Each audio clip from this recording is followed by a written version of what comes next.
Everybody's happy down here. You can see. I had never been so fulfilled in my life. I would do anything for Jim Jones. How do you account for such an avid following? I'm dedicated to my people. We need to develop our own society. There's not a day that goes by that you don't think of some parts of it. My dad became cruel. We became numb to it. Blasphemy to talk about going back. There's no way out. If we can't live in peace, then let's die in peace. As we're flying in, it looked like clothes laying on the ground. No more pain now. No more pain.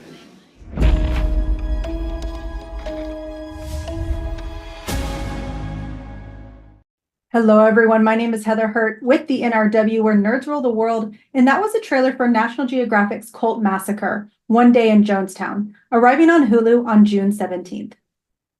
The brand new docuseries chronicles harrowing moments leading up to the tragic events in 1978 that left 918 people dead, using first-person accounts and newly digitized and never-before-seen footage.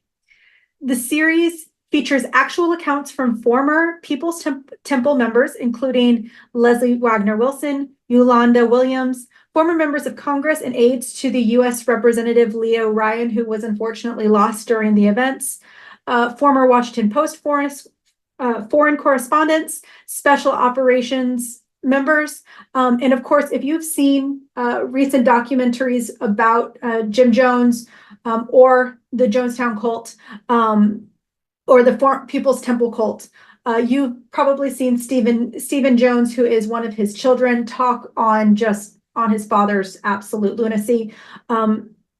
He is also featured in this documentary. It is a fascinating series, and I just want to jump right into the review. It is a 3-part series that is from National Geographic that features and talks about and gives voice to the victims, to the family members, to those who were truly impacted by this absolute nutcase, this absolute narcissistic piece of shit. Calling it as it is. One thing that we have seen in true crime, especially, I know I'm a huge true crime documentary fan, but one thing that we've seen a lot of over the past several years as true crime has become more and more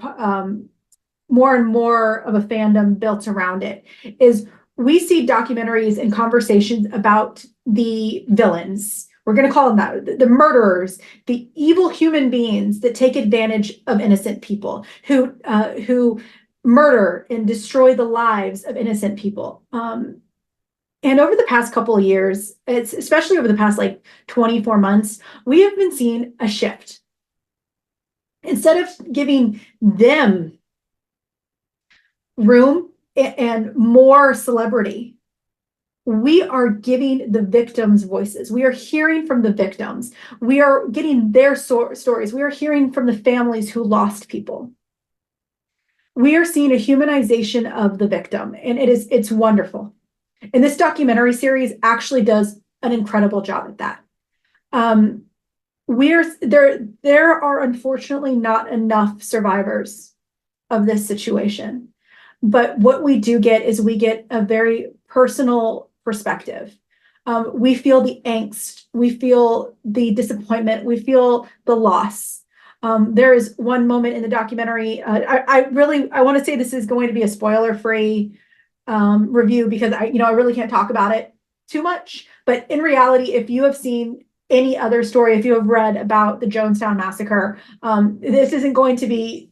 Nothing can really spoil you, but I will try and keep details as limited as possible. But one of the great moments in this documentary series is you hear one survivor talk about how she is literally, thrown in a corner, told to be quiet, and that is straight up that straight led to losses of life. There was a lack of belief, a lack of trust in this perpetual opinion that victims of cults, especially, are are simple. They are easily manipulated. They're this. But one of the things that I really enjoyed about this documentary series is it brought to light that many of the people of cults just want to do more with their lives. They want to bring something else. They want to do better, be better, do more.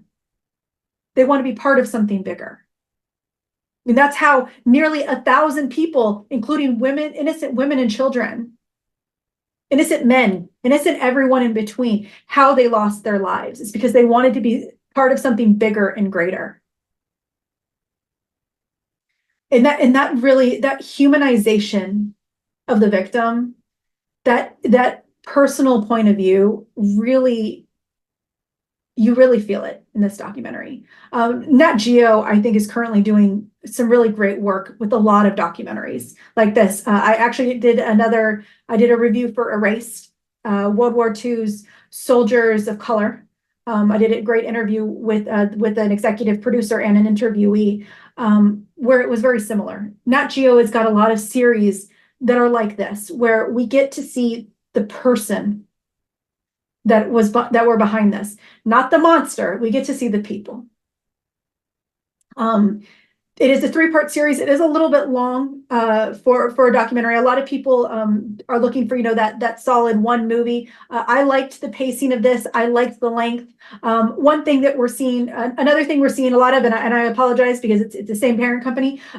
There are some recent Disney documentaries that are just that hour and a half, and I feel like you're really missing out on more information on the emotional stuff, on the hard hitting stuff. I like a solid. If you're talking about something, especially something of the magnitude of Jonestown, you need more than that, and you need time to let the voices of the victims be heard. And so I liked that this was a 3-part series. One thing though that I'm a critic. I got it, even though I really enjoy this, and I'm a little bit biased when it comes to true crime. I'm going to be honest from a critique point of view. Be careful of the timelines. Even as someone who has watched multiple documentaries on Jonestown and Jim Jones, sometimes I caught myself going, wait, what just happened? There are flashcards to give timelines. There are location, it just pop on the screen where we are in time, what's going on. But there were times where I'd be like, wait, why are we back in the plane? We were just there. We were in the plane before. What's going on? So some of the timeline, some of the storytelling, it mostly is done in a good timeline, but there are just some moments that just kind of backtrack and you're like, what happened? Can this documentary be put on in the back? I like to watch my true crime documentaries while I'm doing my day job. Looking at you, sponsors. But it's so I'll watch a lot of these as like background, but I'll still hear it. I love listening to podcasts on true crime, and then I'll be able to look up when I have the opportunity. This was a little bit harder to do because there were times where I needed to know where they were, when they were, what was happening, what day it was. So this is not necessarily a background documentary. You kind of need to be paying attention, even if you're like me and you know what's going on. Also, the victims and their families deserve it. Point blank. That is my review. That's kind of really it. There's not a lot to say. Watch it, enjoy it, feel it, understand it, listen to victims. That is National Geographic's Cult Massacre, One Day in Jonestown. If you can tell, I'm purposely sitting like in front of this ass face so that we can get less of him and more of the story. Coming to Hulu on June 17th. Make sure you watch it. If you're going to watch it, if you're interested, if you think that I am an absolute crazy nutcase, put those comments down below. Like, share, subscribe, all the things that you're supposed to do with podcasts. My name is Heather Hurt, and we will talk to y'all soon.